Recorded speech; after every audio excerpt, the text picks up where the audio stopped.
Hello everyone, it's June from Artsy Lolico, and today I will show you a step-by-step tutorial on how to create an adorable, realistic watercolor raccoon with the Wintry Red Scarf, using our very own 16 unique brushes and 3 unique textured canvases are going to be available on Etsy for you to purchase. This sketch is going to be available for free. Both links are going to be down below. If you do find this tutorial helpful, don't forget to smash that like button, subscribe to our channel, and turn on that notification so you don't miss a thing. So let's not waste time, grab your iPad and open up your Procreate and let's get started. To start off, I like to always create a new layer on top of the sketch and pick the wet on dry brush hard edge. And to begin, I like to start with light colors, and from there I would go to the midtones and the darker tones. So the first part I'm going to color is the raccoon's face, lightest part of the area. So I went with a yellowish white tone, a little bit gray in the middle. If you're having difficulties locating the exact colors, the color palettes will be also available. And we're going to be coloring the upper eyebrow area, which is going to be the lightest part. And we're just going to follow the pencil lines within them. And the unique thing about this wet on dry brush is, again, based on pressure, it will increase and decrease, which is perfect to get those sharper edges at the tip, to taper it off, to make it look more like fur coming out from the eyebrows. Using various pressures, when we get to the edge, we're going to put less pressure, but where we're in the middle, fill up the area quickly, we're going to put more pressure. And if you're having difficulties with the pressure sensitivity, you can always reduce the size when you are tapering down and return back to the bigger size. And don't be worried if you want to overlayer the colors on top of each other. And sometimes it can be a benefit for you when we're blending, as it will look more natural as well. And do not worry going past those pencil marks, because they're basically guidelines and you can always fix them later. Every canvas includes the watercolor guide with all the 16 different unique brushes and descriptions on how to use it and when to use each brush. I'll move on to the upper ear part, which is also very light in color. A simple tip to paint smaller or detailed areas of the painting is to zoom in as much as you can. And finally, for the lightest part, I would like to move on with the middle part of the belly, the chest area of the raccoon.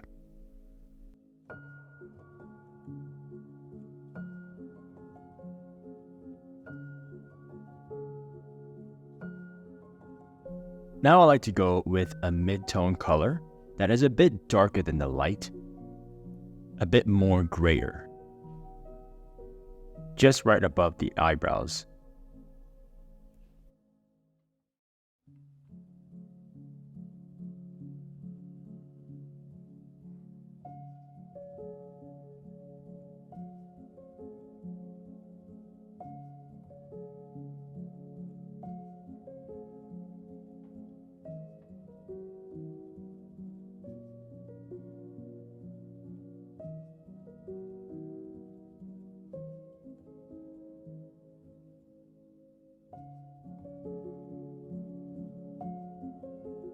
Also, don't forget about the eyes underneath the eyes. It's a nice transition from the darkest part of the area of the eye and the lighter tone. Don't forget, behind the ears will transition to the darker, so we need to have some midtones up there as well. Now we're going to color the darkest tone, the third layer, around the middle of the forehead, as well as around the eyes. This color is going to be dark gray. Again, I'm using the technique where I am putting a lot more pressure in the middle, and when I go out near the edge of the paintbrushes, I'm going a bit light to create that nice fur texture.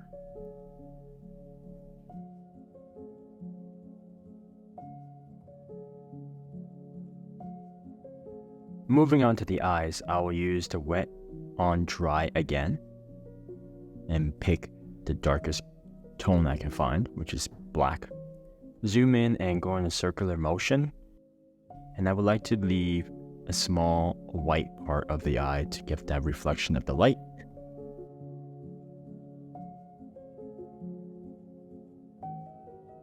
But I also don't want the white of the eye, the reflection of the light, to be so bright of white. So I like to reduce the opacity to around 50 and go over it at least twice to darken the tone of the white reflection of the eyes, so it's not so pure white. Now I'm back to the white color and increase the opacity to around 60%. And I would like to do another reflection at the bottom of the eye. And put some reflection again on top of the reflection on the top of the eye, and also one again at the bottom. Nose, I like to go to the opacity to around 60% again, and pick the blackest color. And size of the brush, I like to keep around 15 to 20%. And with the nose, I like to create a nice shape of the nose and the blackness, because I want to put some reflection on top of the nose. Now reduce the opacity to around 30% to color the top of the nose. And I went over it again just to create another layer. And I put some mid-tone, a dark peach in the ear of the darker side.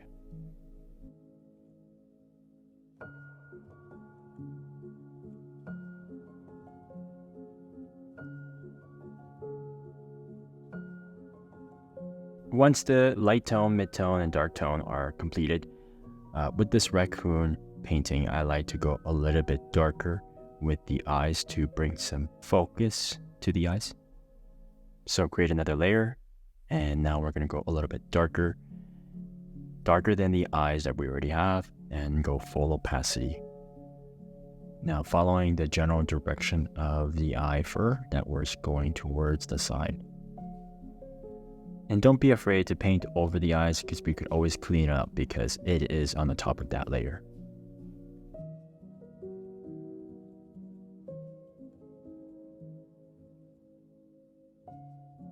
Now I want to put some more texture in the middle of the forehead by adding some darker tones, but because the light is in reflection in the middle, I would like to go a little bit lower and reduce the opacity to around 50 to 60%.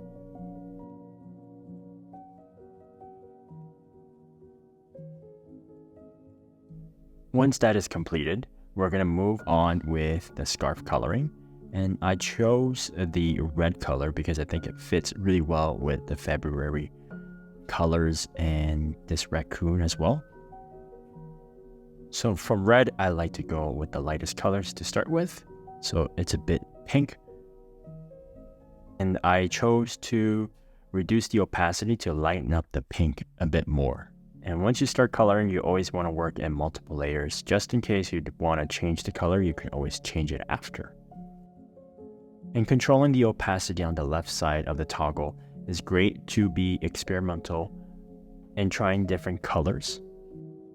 And one of the reasons why I'm leaving in the center of the scarf blank and not colored is to show a bit more light coming through the center of this painting, as well as the corner of the scarf here, which is going to be the surface that has the most light reflection.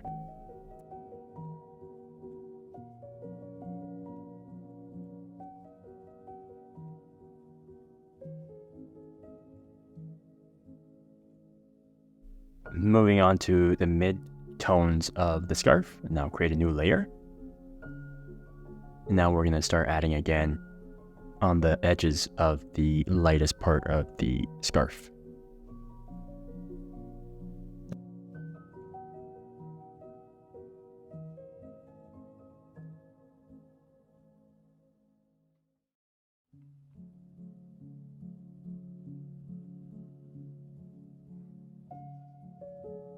Now moving on to the darkest tone. I like to go a bit more darker than this, in the mid-tone.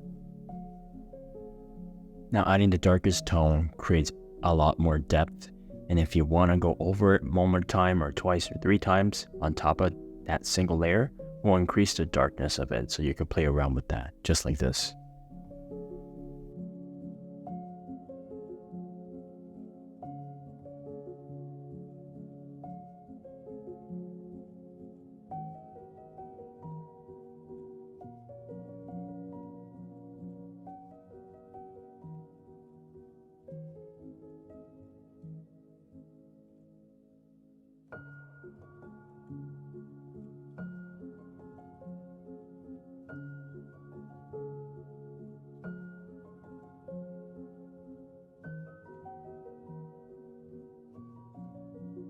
Before we start blending, I am going to combine all the layers that we completed with the Raccoon's body and face.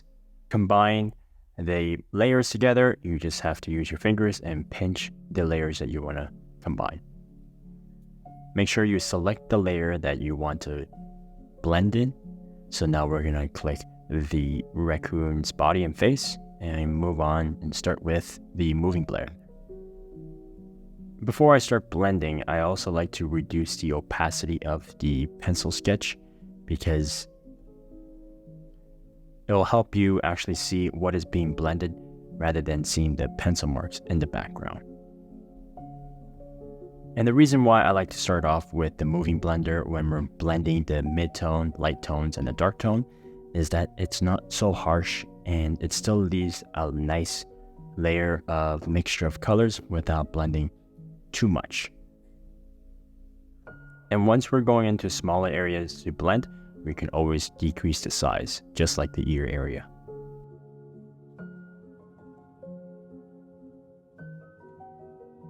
And the moving blender also produces more of a natural mixture of watercolors of two tones, and when they mix.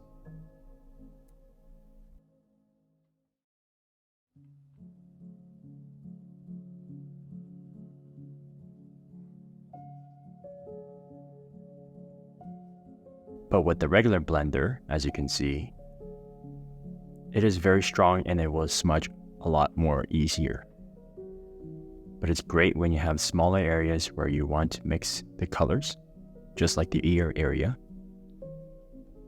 And you have a lot more control when you're using the regular blender, pushing in and out and being able to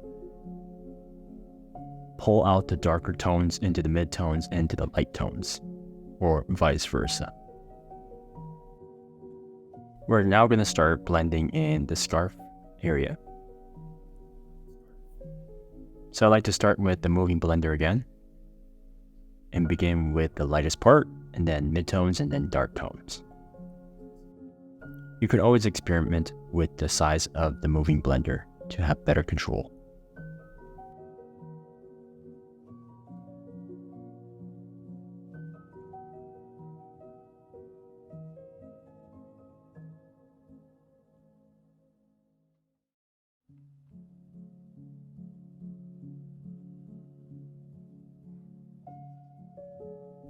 Once you've completed blending in the scarf and the raccoon, create a new layer, and now we're going to add some texture of the fur using the wet on dry brush again.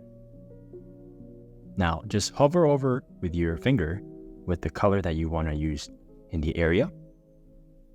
Now just go over the layers just like this, giving a little bit more extra layer and texture.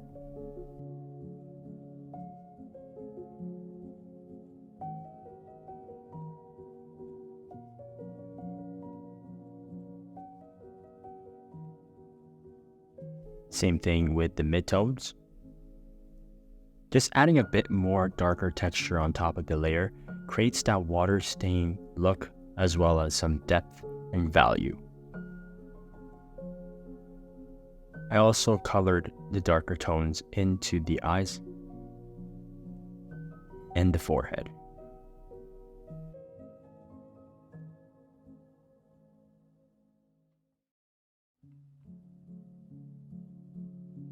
Now you're going to do the same thing with the scarf, adding a bit more texture of water stain look.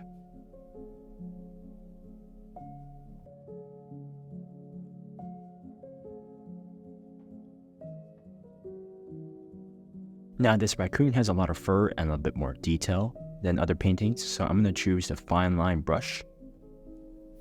And again, use your finger to find the right color where you want to color, and use the fine line brush. The fine line brush will be slightly darker, which will give the extra depth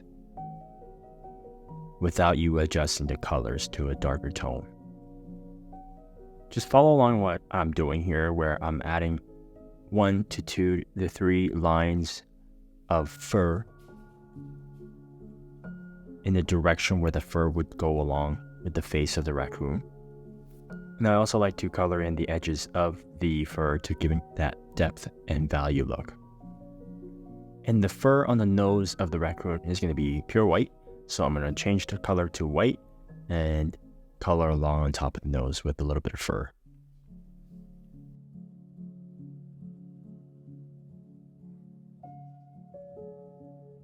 Now the focal point of this painting is going to be the raccoon's eyes, so I'm going to put a bit more darker tones using the fine line brush just underneath the eyes to bring that. Now I blended all the layers of the painting together, and on top of that I am going to create a new layer and color the eyes.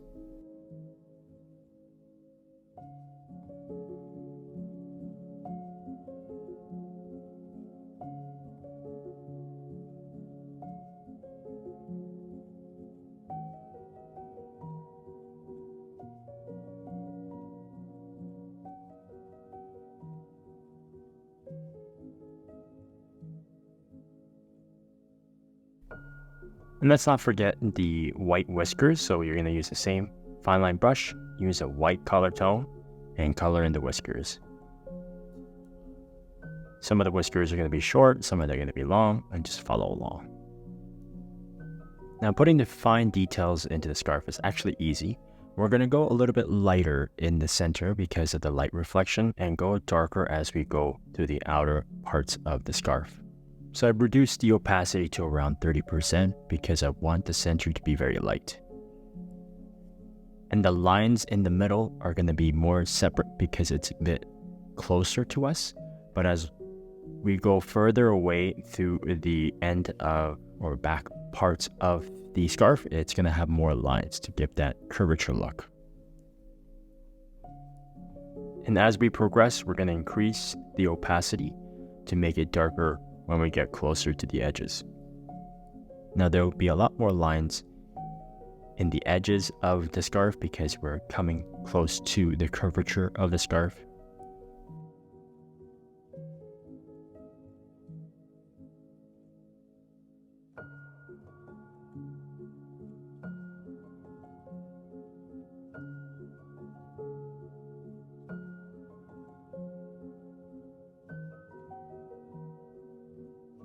Now the last part is to add the shading and the shadows of the painting. And rather than going full black, I would like to go a bit dark blue and reduce the opacity from the department of layers to around 30% and use a smooth round brush this time. So of course, underneath the cheeks of the raccoon,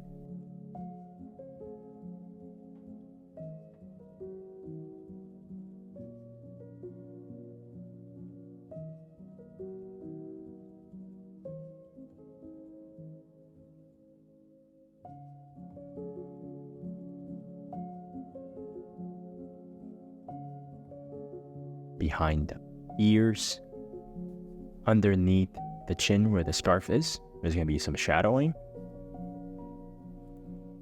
as well as underneath the scarf.